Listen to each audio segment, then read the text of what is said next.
Hi guys, welcome back to my Flosstube channel. My name is Sarah, otherwise known as Little Snips, and this is my episode 19 on October 9th, 2017. So welcome to October. For those of you who do Darktober stitching, welcome to Darktober. I am a big fan of fall. Fall is probably my favorite season, followed up by winter. So yeah, I'm in good spirits and a good mood for the most part. I want to say real quick, for those of you who are in or near Santa Rosa, the Bay Area in California, if you are being impacted by the fire down there, I really hope that everything works out for you. I hope that your friends and family, your animals, your stitching, all of that, I hope that it all comes through okay. This time of year is always bad as far as fires go. They're not necessarily as close to me as this one is. We're not currently being impacted by it, although the skies are pretty hazy. But yeah, I'm just hoping that everybody who is out there who is being impacted by that particular fire, or any fire really, but that particular fire because it's all over the news today, I hope you're going to be okay. I hope that you survive it, and yeah. So, my thoughts. So yeah, again, hello. If you are new to my Flosstube, thank you for checking out somebody that you haven't checked out before. If you're coming back, welcome back. I am a little bit stuffy today. I have a little bit of a cold, so I'm hoping that I don't sound too weird. I did try to take medicine and everything to make sure my sinuses are not blocked up and I don't sound like I'm talking to you through a sock. But it's hard for me to tell, hard for me to judge what I sound like, so here's hoping that my voice is not terrible and annoying today. One of the big things you will notice about this video is this. Back here, over here, this thing. We put in a new snake rack because the old one was too small to hold most of our snakes, or to hold enough snakes. So we've been trying to find places to put them around the house. Oh, and if you're new, hi, I have snakes. But we've been trying to find places to put them, and it's gotten awkward and uncomfortable, so we bought a new rack, or bought a new stand to put the snakes on. It's not actually an official snake rack, but it works. Anyway, what that means is you are going to see boxes and tanks. I'm trying to find my arm. There it is. You're going to see boxes and tanks and things behind me. You may occasionally see a snake, because when I'm in the room, they tend to get really curious and they want to know what I'm doing, and they come to the front of the boxes and they, try to figure out what's going on, and more importantly, whether they're going to get fed. So, for those of you who have a fear of snakes, I apologize for the change. There's not a lot I can do to cover this thing up. I mean, it's 6 feet tall. So I don't have blankets or anything that I can hang over it. I do, but I don't. It's a pain, and it bothers the snakes, and so I'm not going to do it. I'm not going to take anybody out unless I warn you. So do not worry that you're suddenly going to see a snake head pop into the camera or anything, or I'm going to fling a snake at you. I wouldn't do that to my snakes to begin with. But I promise you that I am still not going to try to scare you with snakes, despite the fact that they are now more prominent in the background and that you might actually see movement. I may still, as I've said before, I may still occasionally show you snakes. We just got a couple of baby snakes that are really pretty and really cute, and I would love to show them to you someday. But I promise there will be no snake trauma if I can help it at all. So, but they are there. Just be warned. And don't freak out if you do see something move and you think I'm being snuck up on by something weird, or anyway, warning aside, snakes. Other than that, I don't have a lot of stitching to show you. I did say in the last video that I would go back to showing you my diamond painting. I made a couple of separate videos 6 months ago about diamond painting, and then I sort of stopped because I sort of stopped working on my diamond painting for a while. So I didn't have anything to show you, didn't have anything to tell you, so I just stopped talking about it. I have had my interest in diamond painting rekindled by a couple more Flosstubers who have picked up the hobby. And just because I think I warned or said at some point in another video that I'm a magpie, I get distracted by things, and I sort of cycle through some of my crafts. So I'm back on a diamond painting cycle. So I did say last episode that I would show you my diamond painting, and I will do that, but at the end of the episode. So if you're not interested in that, don't worry, I'm not going to do it now. Hang in there with me, and I will let you know when I'm going to start talking about that. I also want to say, I am so jealous of the people who went to the Flosstube retreat. By the time I heard about it, the original set of tickets were all sold out, and then I know spots opened up closer to when the retreat actually happened, which was this past weekend in Austin. But I didn't go. I couldn't go. I didn't go. I couldn't justify going. And I'm so jealous of those of you who got to go. I am looking forward to seeing your videos. I know a couple people have done, or did, like, not Facebook Live, but live videos on YouTube while they were there, which I have not watched yet, but I will. But I'm really jealous that you guys got to go, and I am so thrilled that it sounds like you guys had a good time, and that the odds are better that we might get to have another one that some of the rest of us might get to go to. Yeah, so I'm looking forward to hearing about it. Please, if you went, make videos, which I think a lot of you do, please talk about it. Please show us video that you might have filmed. Please show us what you got. Please show us what you stitched. I mean, it's not really that different than what we normally do on Flosstube, but feels like a bigger deal to me, and so I kind of, like, I want to be part of the cool kids too. Yeah. That's a sad commentary on... That, like, took me back to high school, which was frightening. We won't go there. But, yeah, I want to be one of the cool kids, too. And so I want to see what you guys did. So please show us. Okay. 7 minutes of introduction. That's not so bad. I have rambled for longer in other videos. So I'm pretty cool with that. But I should probably show you some of the stuff that I actually did work on. In the last episode, I said that I would try to insert pictures, and I'm going to do that again. I'm going to try to go back and insert pictures of what things looked like before I show you this time, and so you can gauge the progress that I've made. I fell out of the habit of taking pictures of things I was working on, so I'm trying to get back into that habit, but I may not have pictures for everything, so even if I say I'm going to show you a before picture, if it doesn't show up, I apologize. I'm not exactly sure what I have pictures of in what state. Like, I know I have pictures from earlier, but I don't know if I have interim pictures, if that makes any sense. So, if I show you before pictures, I will show you before pictures. If I don't, I'll try to keep up with the pictures from now on, and I apologize for not having them handy. Right, blabber blabber, here we go. This is in no particular order, and I'm going to show you what is currently in the hoop first, because it's one of the older things that I should have been working on and haven't been working on, and I've made progress. As a matter of fact, I just was working on it earlier today, and it's almost finished. Almost finished. I have to do the back stitching, but what I'm going to show you is my, hopefully, her being crooked is just going to drive everybody crazy, right? Is my Fabulous Women, which way is straight? That's sort of straight. Fabulous Women Stitch Along from Clouds Factory, this year's Stitch Along. And this is still just January. So there are 2 women in every month of the pattern. This is still January, but I had shown you before that I had finished Eleanor Roosevelt. And this is Coco Chanel. So I finally finished the actual full stitching. So she's done the perfume, the dress, everything. I just have to do the back stitching, so do all the details and lettering and that kind of thing. I did, as some people in the Clouds Factory group showed, I'm sorry, it's crooked. It's crooked in the hoop, so I can turn it while I'm stitching, but it's hard to show you straight on in my hand. I did change her, whoops, move, Jasmine. I did change her dress. The charted color for this dress is a coral color, and lots of people mentioned that Coco Chanel's dress was pink, so I did change it to pink, which may or may not be distinguishable on the camera, but it is pink instead of coral. Everything else is the called for colors, and yeah, so January is almost complete. I am nowhere near caught up, obviously, but it's progress and I'm going to take it.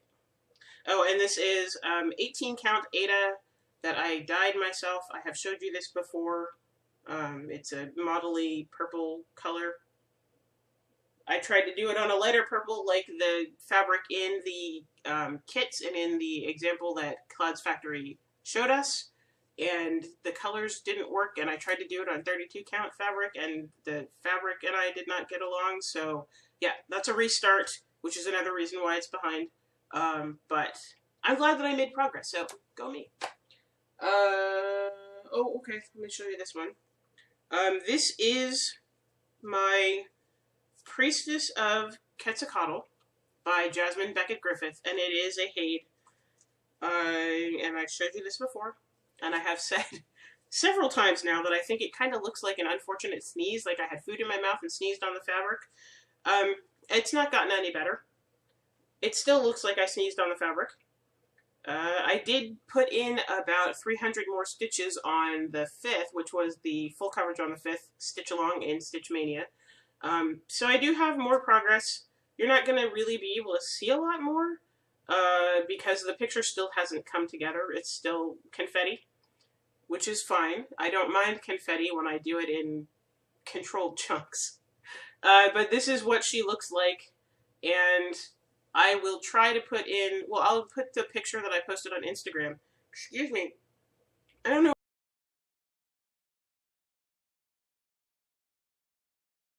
why I get on to make Flosstube videos and suddenly I get the hiccups and I want to burp. Probably because I'm talking more than I normally do and breathing differently, and that makes my lungs and diaphragm do all sorts of strange things. But there's a medical lesson, anatomy lesson, whatever, for you that you weren't expecting and probably didn't want. But yeah, Priestess of Quetzalcoatl by Jasmine Beckett Griffith. This is on 25 count undyed antique white Lugana. I'm stitching it 2/1 tent stitch and cross country because, as you can see up here, I tried to park and I still have some threads that are on the fabric. I can't park. I really want to, but my brain just won't let me do it. So I'm going back to my old tried and true cross country, going color by color across the page. So I do one color on the whole page, and then I'll do the next color on the whole page. You know how that works. But yeah, so that's that. Awkward transition, go! This one I will definitely put a picture in of what it's supposed to look like here. Or rather, I'm not going to do that because it's not a free stitch along. So I will not put a picture of what this is supposed to look like here because it's a mystery stitch along and we don't know what it's completely supposed to look like.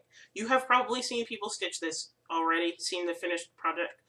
As usual with a stitch along, I'm a little bit behind, but the month is not over, so I might still catch up, and it's not a huge piece.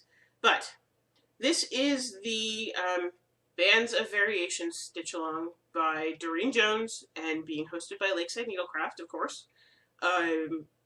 This is a band sampler that is being stitched in DMC variegated floss, the new variegated flosses. It is not a very wide piece because that is the full width of the pattern every month, but it's long. Yeah, it's going to be long. I am doing the bright rainbow color variation, so it's a bright version of rainbow colors. And this is where I've gotten. This is the October pattern, so it's the first pattern of the stitch along. I'll try to get closer so you can see that a little bit of the variegation, maybe. But it starts with red, and there are other people who are doing it. And like I said, if you go on Stitch Mania, you can see picture, or not Stitch Mania, well, Stitch Mania too. But go on the Lakeside Needlecraft group, you can see other people's versions of this, and yeah. I'm going to have a hard time doing transitions today because my brain is cold foggy. But yeah, this is where I am so far. I should be able to finish this by the end of the month before the next one comes out, I hope. So I will have more to show you in the next episode. Possibly a finish in the next episode. Wouldn't that be nice? But Bands of Variation, Doreen Jones, Lakeside Needlecraft. Go check it out if you're interested in doing a band sampler. There is another stitch along by Doreen Jones and Lakeside Needlecraft that is going on in the group as well. This one is free. So in theory I could show you the pattern, I won't. But this one is free, and this one is another one where you have probably seen other people's versions of this piece.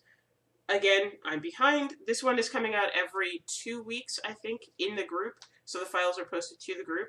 If you are not a member of the group and you like stitch-alongs and or you like Doreen Jones, you should really be a member of the group. But it's every 2 weeks, I believe, on Fridays, and the second part came out last Friday. I'm chronically behind, as I have explained many times. This is where I am so far on the specialty, if I didn't say, it's a specialty stitch sampler stitch-along. So it's, instead of being just regular cross stitches, it's all specialty stitches. So it's good practice if, like me, you're not familiar with doing specialty stitches. So, yeah, specialty stitches. So this is my version.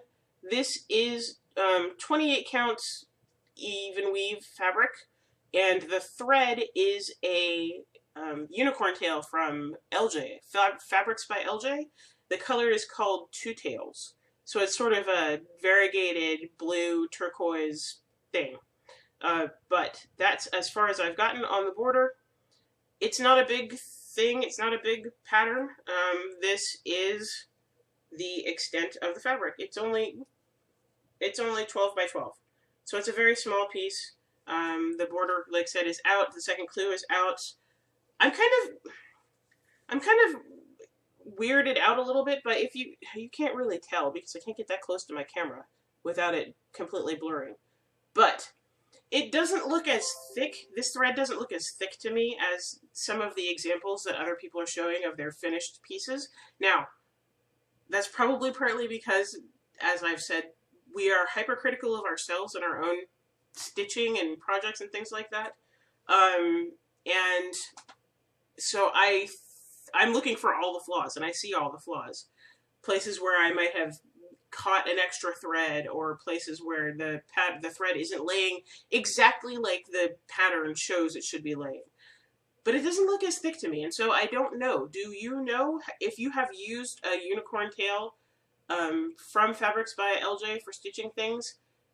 Is it, I thought it was just ordinary floss, and I think it is, but is it thinner than normal floss? Is that why it looks weird to me? The pattern calls for using one thread, so the pattern is to be stitched with one thread, and I'm wondering if the pictures that look thicker to me are being stitched with two threads, or if, I don't know, or if it's Photoshop camera magic and I'm just looking at things strangely. I don't know. Anyway, it looks thin to me, but I'm having fun if struggling a little bit.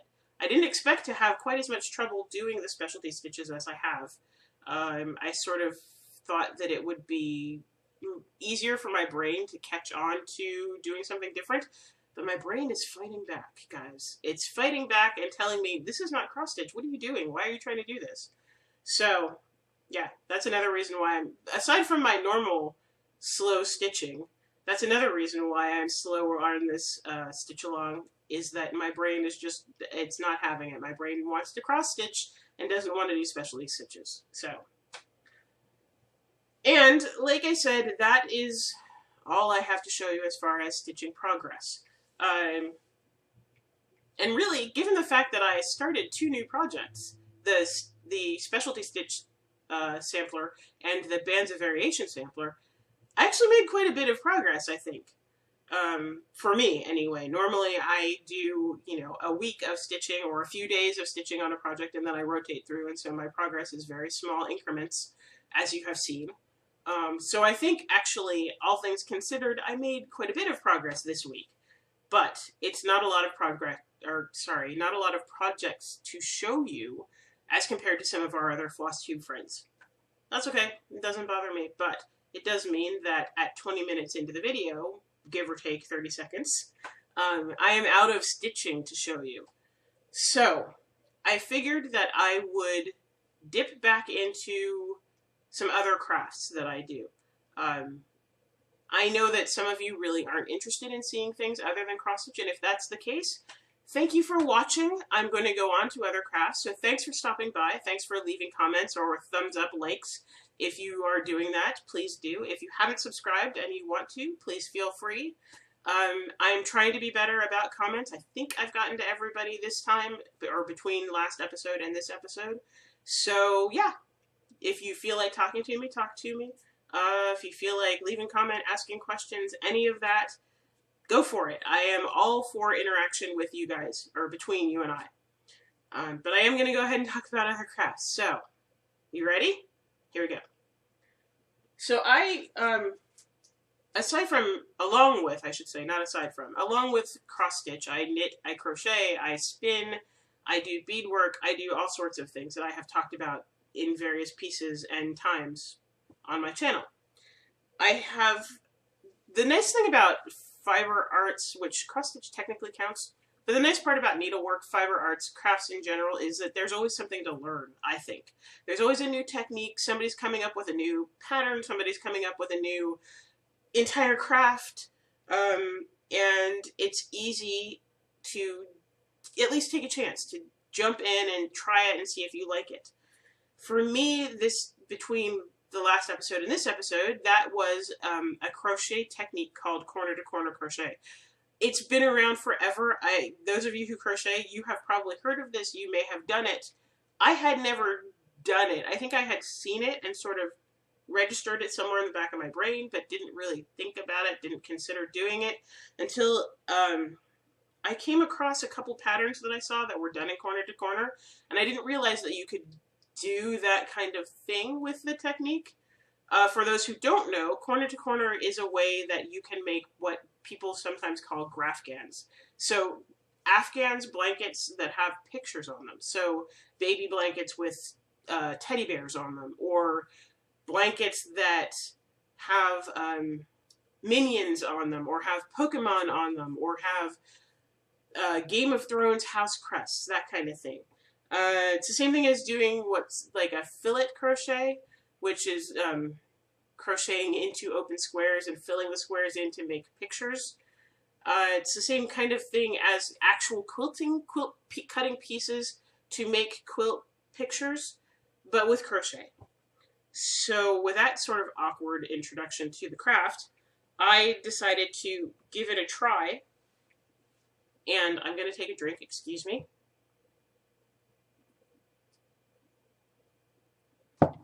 Sorry, my throat was getting dry. And I decided to give it a try, and I am working on this little area rug floor mat thing. I'll show it to you and stop talking about it.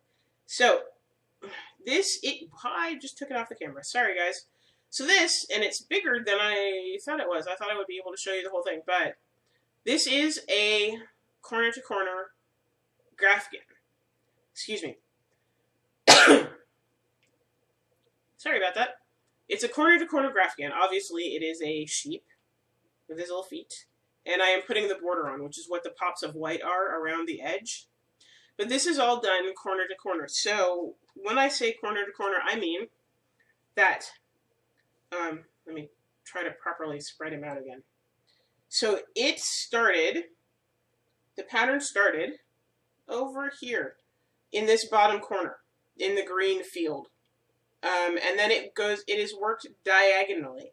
So from this corner, you work diagonally. Wah, and you really can't see that, so I'm going to stop doing that. You work diagonally up the blanket until you get to this corner, the top corner. And then you put a border on if there's a border called for it, or you want a border, or if you want to join it to other pieces, you join it at that point. But it's made up of these little squares. See the like waffle pattern? Those are all individually crocheted and then connected together. It's a pretty cool technique. It makes cute pictures, as you can see. And I am definitely going to make more of these because they're fun. It was fun. It's a little fiddly when you first start doing it, so if you're not familiar with it, if it's a new technique to you like it was to me, it's a little fiddly. There can be a lot of ends to weave in when you're finished, if you're working on something that has a lot of colors. There are ways to cover the ends while you're working on the blanket, which is what I tried to do. I did have to go back and retie some of those covered ends because they came apart.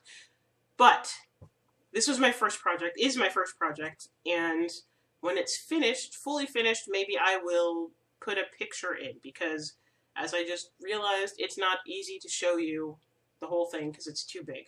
But that's one of the things that I've been working on also in the last couple of weeks, which also takes time away from stitching, but magpie, I have to do things. Here is where, again, if you're not interested in seeing diamond painting, if you're not interested in anything but cross stitch and now crochet, again, thank you for watching. I hope you come back in a couple of weeks and see my next episode, which will be episode 20, which is pretty exciting. And I'm coming up on my 1-year anniversary, believe it or not, which is also exciting, if a little bit terrifying. But I'm going to start talking and showing you my diamond painting again. So if you're not interested, I will see you next time. And if you are interested, here we go again. And I have to reach because I put this stuff on my desk. And I'm going to make crinkling noises because they're a plastic cover. So I apologize. But you guys might remember this piece.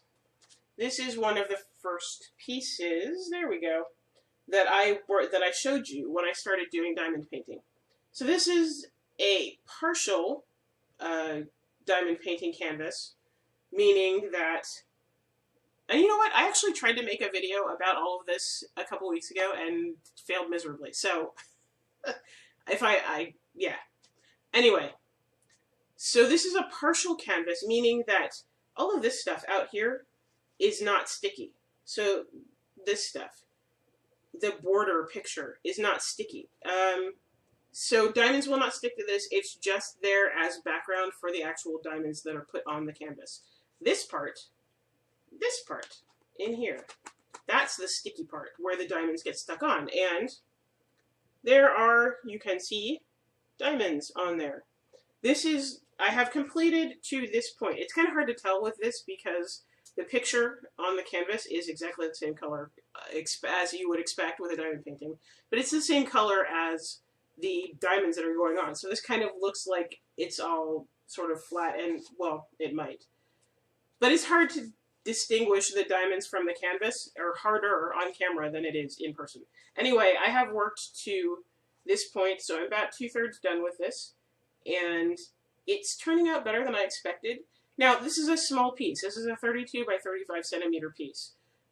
In diamond painting, the rule is the bigger the piece, the more detailed the image. So when you have something that's small like this, you're going to get this sort of pixelated effect.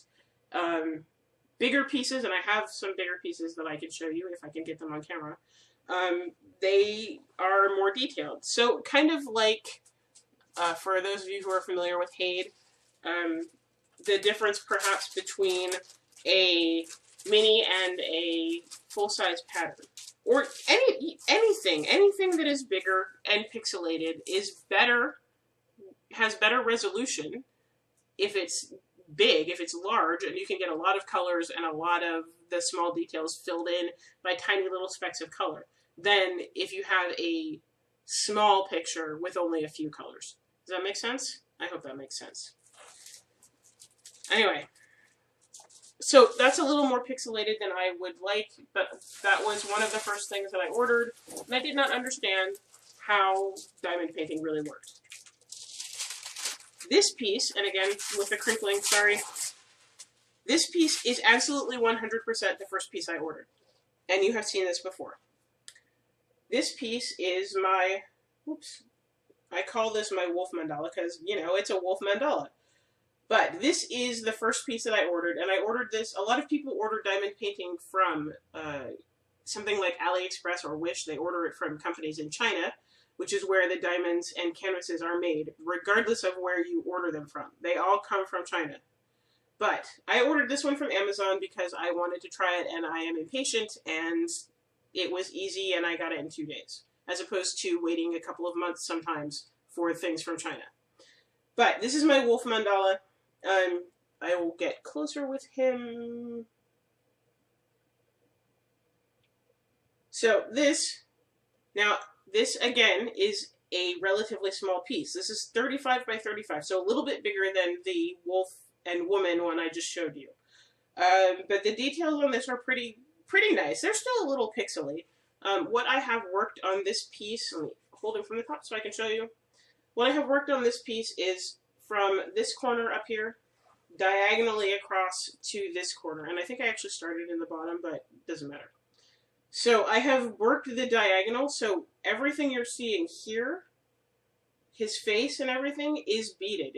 Those are diamonds. And again, I'll try to get close so you can see the diamonds themselves. They are circular, they're round diamonds. There are two types of diamonds if you don't know this. There are round diamonds and then there are square diamonds. People are sort of divided on whether it matters whether you have round or square. Some people favor one over the other. I like both of them, so I don't really care. But anyway, Wolf Mandala, he's 50% done. I mean, he's a little bit more than 50% done, but I think for the fact that he's pretty small, all things considered, I think the detail on this is pretty nice. I do know there is somebody who is working on, excuse me while I bend over, there's somebody who's working on that pattern, that Wolf Mandala, who has, I believe, a 50 by 50 centimeter piece. I would really like to see that piece because I'd like to see how much more detailed and how much sharper the details are than the one I have. Let's see, what else do I have? I have my Alice in Wonderland. One of the things that I discovered, or rather, I might have said this in a video, but I'm going to say it again. In order to store diamond paintings, they take up a lot of space, or they can take up a lot of space. So one of the suggestions is to keep them rolled up. So this is one of mine, rolled up, obviously. You always want to roll them with the diamonds to the outside because the diamonds can pop off. They usually don't, but they can pop off. The downside of doing that is that your canvas is then rolled up. So when you want to frame it, you're going to have to flatten it again. They don't stretch. This is a cloth kind of canvas. So, crinkling, sorry. So it's a cloth canvas, so they don't really stretch. So you have to put them under something heavy and flatten them for a while. Or you could very carefully, mind you, iron the back of them. But keep in mind that the diamonds are attached with glue. So while the diamonds in general don't pop off and they should stay in place for quite a long time, if you heat them up, you're heating up the glue. The glue could peel off or loosen up or get liquefied or whatever, and you may lose diamonds. So I personally wouldn't suggest ironing them, but you can try it, but do it on something small. Don't do like a HAED in diamond painting and then iron it. Don't do that because it would be terrible to lose that much work. Anyway, this is my Alice in Wonderland. You have seen, if you have watched my diamond painting videos before, you have seen her as well. This is another one that came from Amazon when I was cheating and ordering from Amazon. And you can do that. There's nothing wrong with it. It gets to you faster. You're going to pay a little bit more because you're paying somebody who has already bought the canvas and then shipped it to themselves, and then they're shipping it out to you again. So it's going to be a little bit more expensive, but if you are impatient and you just want to try something now, Amazon is a good way to go, especially if you have Prime.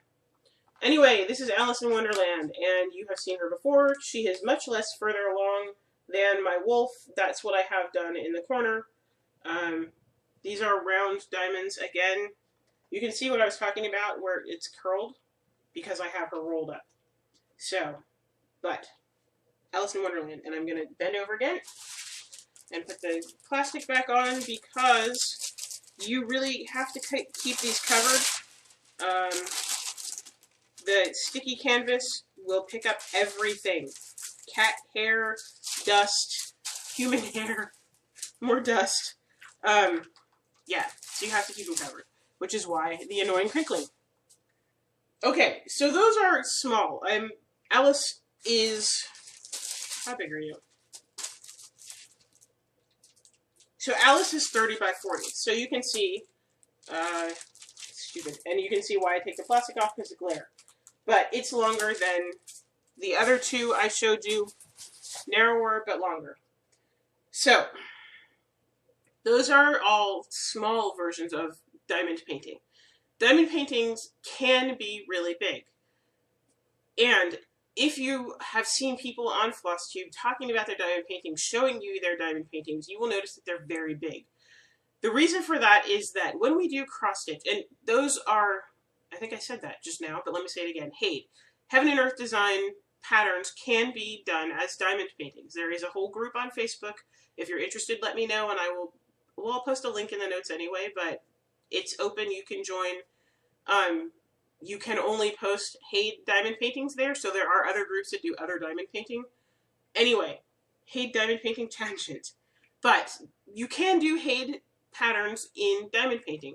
They are particularly easy to do because you get the stitch count in the patterns that are sent out. When you buy a pattern, you know how many stitches of what particular color you need. Diamonds, the resin diamonds that we stick on diamond paintings, are made in every color that DMC has, or at least most of them. I don't know if they're going to do the new colors. I don't know if they know about the new colors. That's something we should talk about with them, probably.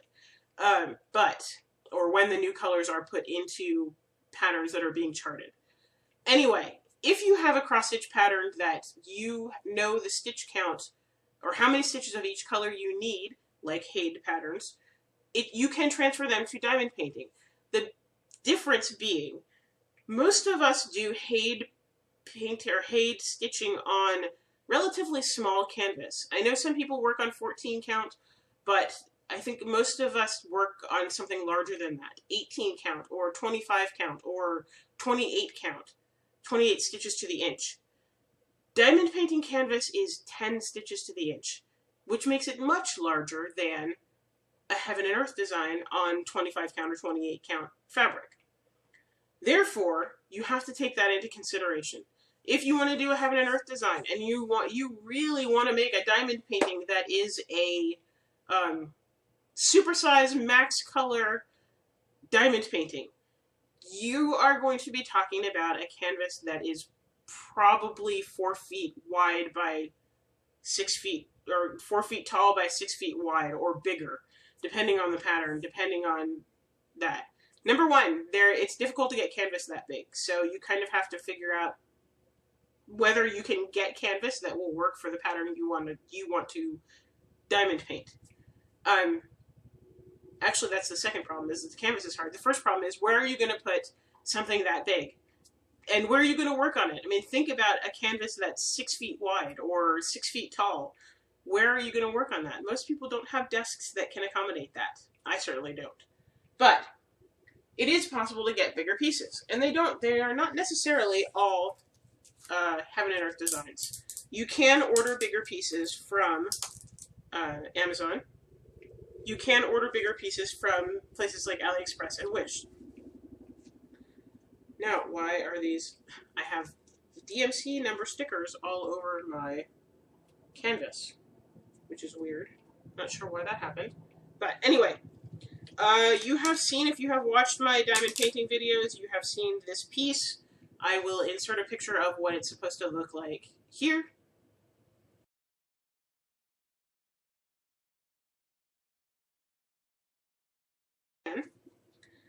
And this piece, I'm just going to unroll this so you can see that it's pretty big, all things considered, and I'll try to do it on camera. It's pretty large, okay? It is obviously bigger than the ones that I just showed you, the wools and such. This canvas is, and this is a nice part about these canvases, they usually, if they're pre-printed anyway, they tell you how big they are. So this canvas is, where is it? Well, this one is not going to tell me. Sorry. The smaller ones do have it printed on there. This one is not going to tell me. But, which way am I going with this? This way. So it's a big canvas. You know, and this video is more about diamond painting than it is about cross stitch. Sorry about that. I'm not sorry about that. It's different, and yeah, it is what it is. Anyway, this, okay, you can come off, that's fine. Yeah, showing this stuff, when I did my other diamond painting videos, I did it with the camera flat, so I could spread things out on the table and show it to you, and I might, if I'm going to show you diamond painting in the future, I might have to pause and flip the camera and go back to doing that, because showing it to you upright is kind of a pain. But this is where I am on the waterfall villa that I just showed you. Now, this is different than the other ones I showed you because, number one, it's square tiles, if you can tell that. Number two, you can see that by it being larger, yeah, that's a pretty good place to hold it. By it being larger, you get better detail. So on the wolf, you remember on the wolf mandala, you have detail, but it's not very crisp. On this, I'm just impressed by the detail on just the clouds. Like, obviously I haven't even gotten to the villa or the waterfalls or anything, but just the detail on the clouds that are in here is, like, impressive to me. Maybe I'm easily impressed, but I think that that's pretty cool. So some people say that square tiles make the pictures sharper like this, make the details pop out more.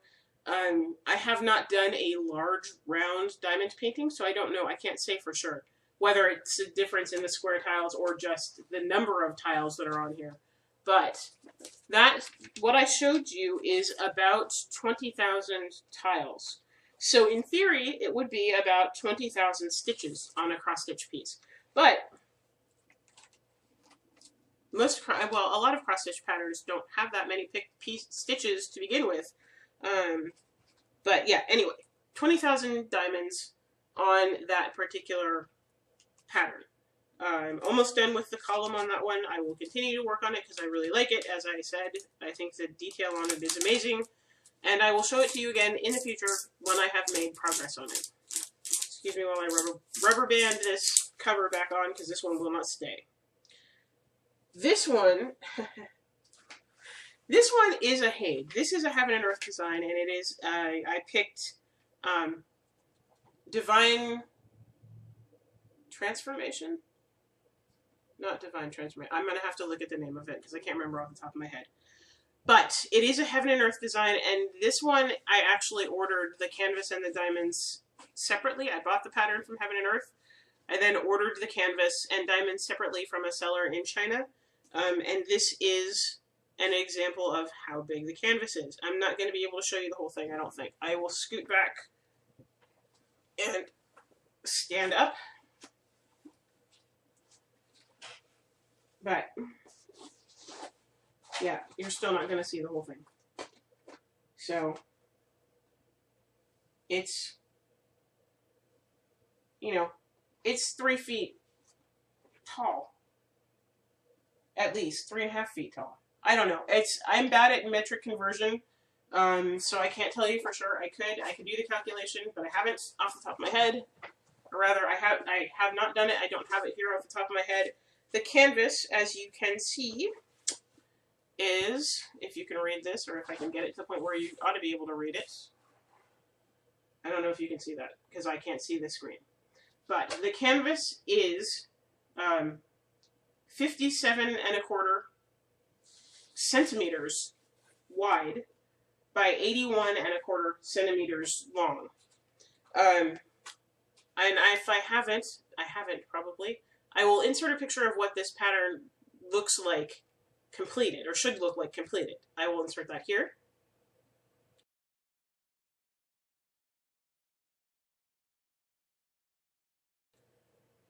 And then I will peel this down, and you will be able to see what's done. So this is, wow, hard to hold. This is the first row. It's not the first row. This is actually the first 3 rows of the first page of that pattern done in diamond painting. Now, normally I would stitch this on 25 count fabric. This is 10 count canvas. So that's why it's so much bigger. But look at the detail. I mean, look at how much detail you get, even in diamonds. These are square diamonds again. You can already start to see the pattern. You can see his ear, the tip of his ear over here. But yeah, I have quite a lot to go. Quite a lot to go. This is all I've done so far. And one of the reasons why is because this is difficult to work on, because it's so big. I recently decided that I was going to take over my dining room table, because we don't really use it, But when I feel like diamond painting, I have everything in a tote, and I take the entire tote out into the kitchen, and I work on the table because it's really the only place I can work on it. I have a desk in here. You are sitting on a desk, but the desk is not big enough to make it feasible to comfortably work on diamond paintings. At least not diamond paintings of this size. I can work on the wolf and Alice and that kind of thing and not really have a problem with them. But this and the villa, yeah, I can't really work comfortably on this. So, but look at that. Let me get closer. And you can see why one of the reasons why people like diamond painting is because it's so shiny. It reflects light really prettily. Now, I still have not finished the diamond painting. I'm working on the wolf and the woman so I can do some experiments on how to frame it and how to mount it and that kind of thing. When I do that, I will show that to you as well, as I promised in my diamond painting videos. That's one of the things that people have questions about. A lot of people frame them just like a cross-stitch piece. I personally don't feel like I want to put the diamonds inside glass if I don't have to. I don't want to have a whole frame, so I'm going to try to stretch it or fasten it over canvas, or even better, if I could get just stretcher bars and just attach it to the right size stretcher bars, I would do it that way. But that's going to take some experimentation. So, that's it. Now that's the last thing I have to show you. Yeah. So, more diamond painting this time than cross-stitching, but it's been a while since you've seen those things. I do have other patterns. I have a couple more small patterns. I have a couple of really large patterns. I have one that I specifically had custom done. So you can take your own pictures and have them turned into diamond paintings. Go check out the HAED Diamond, go check out the HAED Diamond painting group. There are some really great files in the group that explain about all of this. You can go back and watch my diamond painting videos that explain some of it as well. But yeah, that's it. That's all I have to show you. That's all I have to talk about this time. That's not true. I talked before about possibly doing a Northern California stitching retreat. I sort of put plans for that on hold temporarily or briefly. I'm going to go back to looking into doing that, I think. Probably aiming for the beginning of next year. Beginning quarter. Like somewhere January to March of next year. So if you're in California, or if you are interested in coming to a Northern California stitching retreat, if you're in Oregon, you're in Washington, you're in Nevada, you're in Southern California, whatever, if you would be interested in that, please let me know. Please leave a comment in the notes below. Having a general idea of how many people might show up is a great way to approach venues and say, I think I might have this many people. How much would it cost? So it would help me immensely if you would let me know if you would be interested in a Northern California stitching retreat. No guarantees, no promises. This is all in the very, very baby stages. So beginning stages. So I don't have details or anything like that. But I am going to go back to looking into how to do that because I would really like to see it happen. And there is talk about other people doing it, but we don't have details there either. So there's no harm in having more than one, right? That's what I think anyway.